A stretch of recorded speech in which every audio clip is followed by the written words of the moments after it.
Bienvenue à toutes et à tous. Livre de Daniel. Est-ce que Daniel est un personnage historique ou un personnage fictif? Dans ma démarche scientifique, il y a un élément de cette démarche que je veux mettre en relief. La preuve.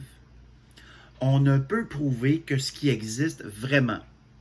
On ne peut prouver l'inexistence d'une chose, d'une entité ou d'un élément. Si je vais explorer la planète Mars, que j'en fais le tour complet, que je l'ausculte de fond en comble et que, suite à mes recherches d'exploration, je n'y trouve aucune vie, ma conclusion devrait être celle-ci. Je n'ai pu faire la preuve qu'il y existe bel et bien une parcelle de vie sur Mars. Et je n'ai pas dit « il n'y a pas de vie sur Mars ». Je n'ai pas dit « la conclusion est qu'il n'y a pas de vie ». La conclusion est « je n'ai pu faire la preuve qu'il y existe bel et bien une parcelle de vie sur Mars ». Il y a une nuance ici. Le célèbre astrophysicien québécois Hubert Reeves a offert la réponse la plus intelligente qui puisse être donnée lors d'une émission du populaire talk show de Tout le monde en parle, animé par Guillaume Lepage, émission qui a été prise en France, mais qui a été adaptée ici au Québec. C'était il y a quelques années. L'animateur questionne l'astrophysicien à peu près en ces termes, et je paraphrase.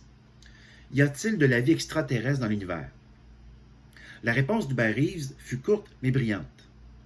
Nous ne le savons pas.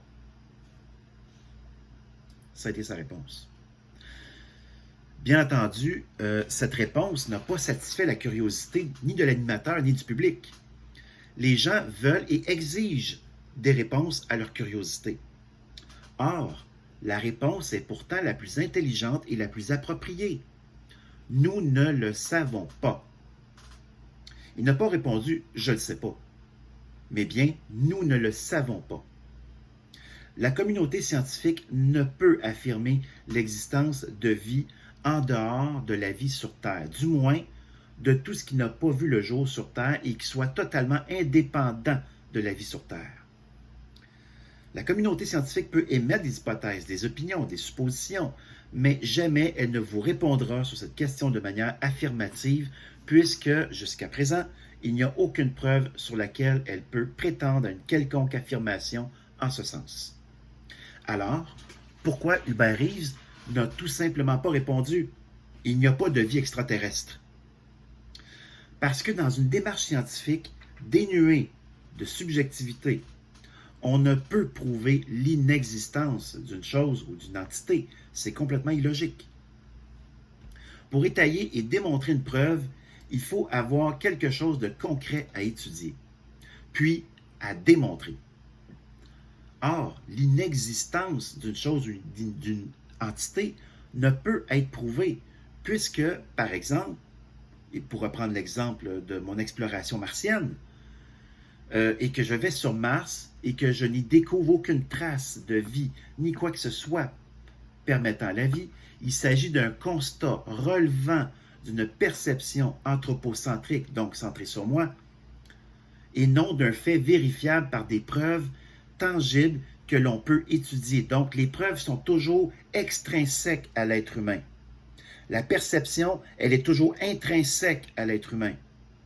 Donc, entre ma perception et ce qui existe vraiment, il y a souvent deux mondes bien distincts.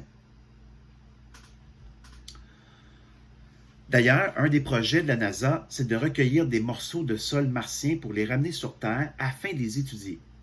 Les scientifiques ont nécessairement besoin de matière à étudier pour comprendre la composition du sol martien et peut-être d'une possibilité de vie dans un passé martien ou encore d'une potentielle vie à venir sur Mars si, évidemment, des êtres humains, un jour, arrivent à reproduire les conditions de vie nécessaires pour une vie embryonnaire sur la planète rouge et, par la suite, la consolider et la maintenir. Mais ce n'est pas en tentant de prouver l'inexistence d'une chose ou d'une entité que l'on peut arriver à des conclusions affirmatives lors de nos recherches, mais à partir d'éléments vérifiables, tangibles et que l'on peut ensuite démontrer. Tenter de prouver l'inexistence d'un élément, c'est comme dire que le froid n'existe pas ou même que le froid existe. Le problème pourtant n'est pas de savoir si le froid existe ou n'existe pas, mais bien d'étudier les effets de la chaleur. Lorsque vous consultez la météo, de votre région, on ne vous donne pas l'indice de froideur, mais bien l'indice de chaleur, peu importe la saison. La raison est fort simple. On peut étudier l'indice de chaleur par des éléments de matière, certes infiniment petits, mais repérables, puisque c'est de la matière. La conclusion que feront les néophytes scientifiques, c'est qu'après avoir étudié la chaleur, ils en viendront à la conclusion que le froid n'existe pas. D'une certaine façon, c'est vrai, mais ce n'est pas le but recherché. On ne recherche pas à prouver l'inexistence du froid, mais on cherche à prouver l'existence de ce que produit la vie. C'est toute une nuance. Et dans le cas contraire, lorsqu'on cherche à prouver l'inexistence du froid, à titre d'exemple, bien, il s'agit d'une mauvaise formule pour débuter ses travaux de recherche. En réalité, le froid est le résultat d'une absence de chaleur.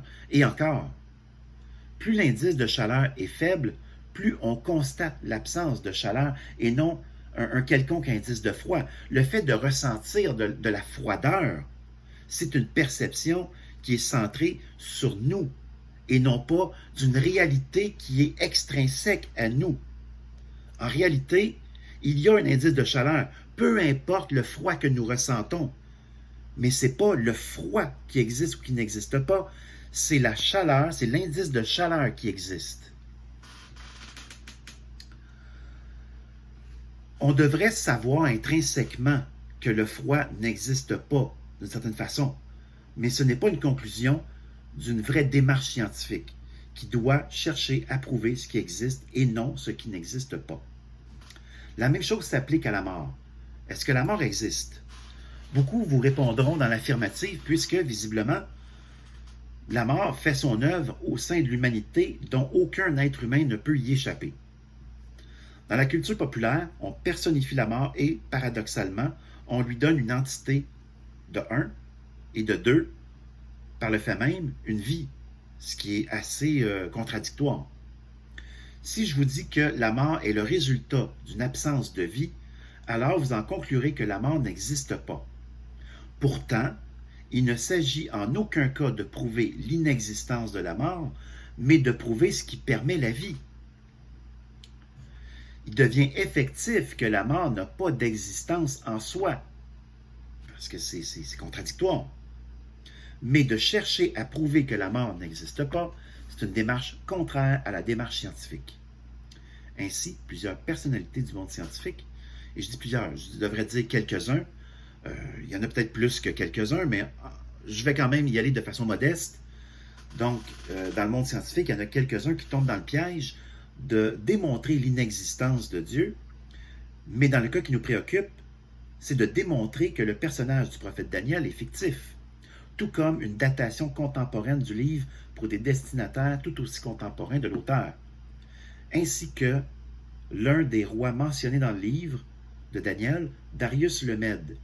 C'est à cause de plusieurs recherches que j'ai effectuées, des recherches des recherches scientifiques, historiques, exégétiques, et pour certains qui en arrivent à la conclusion que Dieu n'existe pas ou que Daniel n'a pas existé, que Darius le Mède n'a pas existé.